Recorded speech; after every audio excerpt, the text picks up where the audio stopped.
బూర్గంపాడు మండలంలో గోపాలపురం అనే చిన్నపాటి గ్రామం, ట్రైబల్ గ్రామం.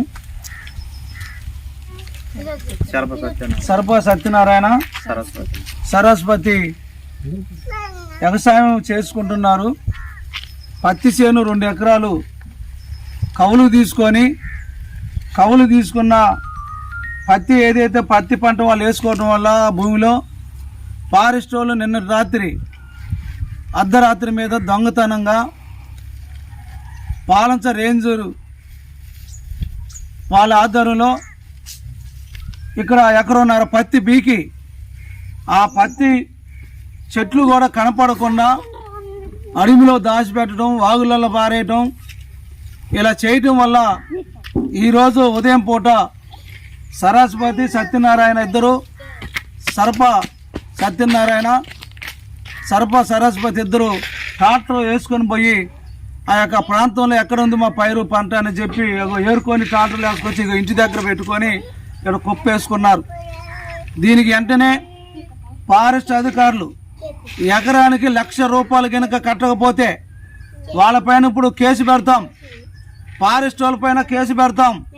సిపిఎం పార్టీ ఆధ్వర్యంలో పెద్ద ఎత్తున వాళ్ళకి అండగా ఉంటాం. వాళ్ళ తరఫున ఫారెస్ట్ అధికారులపైన కేసు పెట్టి ఎకరానికి ₹1,00,000 కట్టించేటట్టుగా చేయకపోతే ఇవ్వకపోతే ఊకునే లేదు. ఎందుకంటే ఆదివాసీ గిరిజనులకి నోరు లేదని, మాట్లాడలేరని, వాళ్ళకి చదువుకున్నా కూడా అంతగా ముందుగా ఎలుగులోకి రాని పరిస్థితిలో ఉన్నారు.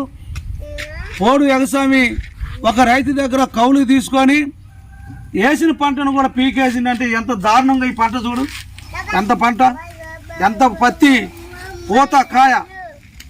ఈ రైతు ఏమైపోవాలి ఇప్పుడు? బతకాలన్నా సావాలి? ఈ రైతు 1.5 ఎకరం పత్తి పీకేసిన తర్వాత కుటుంబం ఏమైపోవాలని మేము సిపిఎం పార్టీకి హెచ్చరిస్తున్నాం. బూర్గంపాడు మండల కార్యదర్శి బత్తుల వెంకటేశ్వర్లు అట్లనే సిపిఎం పార్టీ బృందం వచ్చి మేము ఇక్కడ సందర్శించాము. వారి ఇంటి దగ్గర ట్రాక్టర్లు ఉన్న పత్తి మొత్తం కూడా చూసి మేము చాలా బాధపడుతున్నాం. ఈ పత్తిని పీకటం వల్ల వాళ్ళ చేతులు అట్టు వచ్చాయి, వాళ్ళ చేతులు కాలిపోవడానికి, వాళ్ళ చేతులు ఇరిగిపోయిన ఫారెస్ట్ నా కొడుకులు. ఇంత దారుణమా?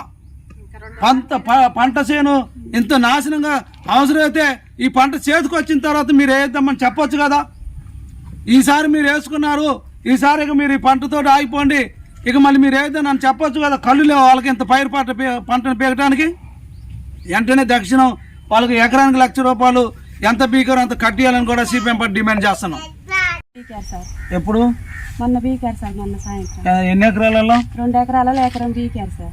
పీకి ఏం చేశారు? కాటలు కట్టి మొత్తం పడేస్తా ఉండే సార్. మాకైతే ఒక్క మాట కూడా చెప్పలేదు వాళ్ళు పీకామని. నైట్ పూట సాయంత్రం 8 గంటలప్పుడు పోయి వాళ్ళకి పీకాల్సినంత అవసరం ఏంటి సార్? ఒకవేళ వాది ఫారెస్ట్ ల్యాండ్ లో ఉందని చెప్తే గింజలేసేటప్పుడు దున్నేటప్పుడు వాళ్ళు వద్దట మేము ఆగిపోయే వాళ్ళం కదా సార్. వాళ్ళే ఒక్క మాట కూడా చెప్పలేదు మాకు. చెప్పకోకుండా గింజలేసేటప్పుడు చూస్తూనే ఉన్నారు, దున్నేటప్పుడు చూస్తూనే ఉన్నారు. అన్ని చూసి కూడా పంట చేతికి వచ్చినప్పుడు అసలు ఒక్క మాట కూడా ఇన్ఫర్మేషన్ ఇవ్వకోకుండానే పీకేస్తారు సార్. పీకేస్తే ఎవరెవరు చూసి మా 2 ఎకరాలు సార్. ఇది మీ సొంతమేనా భూమి?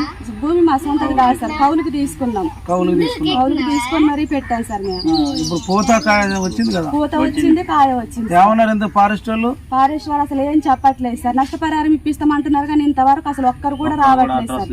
అడ్రస్ లేరు. ఇంతవరకు 2 రోజులు అయితే అది పీకి ఒక్కరు కూడా ఇక్కడికి రాలేదు సార్.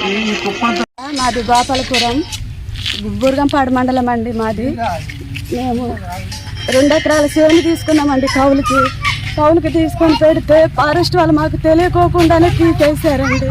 అసలు మాకు ఒక్క మాట కూడా వాళ్ళు చెప్పలేదు. ఇంత కుప్ప పీకారు వాళ్ళు. అసలు ఇంతకు ముందు అది ఫారెస్ట్ ల్యాండ్లో ఉందని వాళ్ళకి హెచ్చరించారంట, కానీ మాకు ఒక్క మాట కూడా ఆ చేయనని కానీ ఎవరు కానీ మాకు చెప్పలేదు. మేమేమో తీసుకొని చేయని వేసినాం. ఈ పంట చేతికి వచ్చినప్పుడే వాళ్ళు ఫారెస్ట్ వాళ్ళు పీకేశారండి. అసలు ఇప్పుడు మేమేం చేయాలి? మాకు అసలు పరిస్థితి అంటే మాకేం అర్థం కావట్లేదు.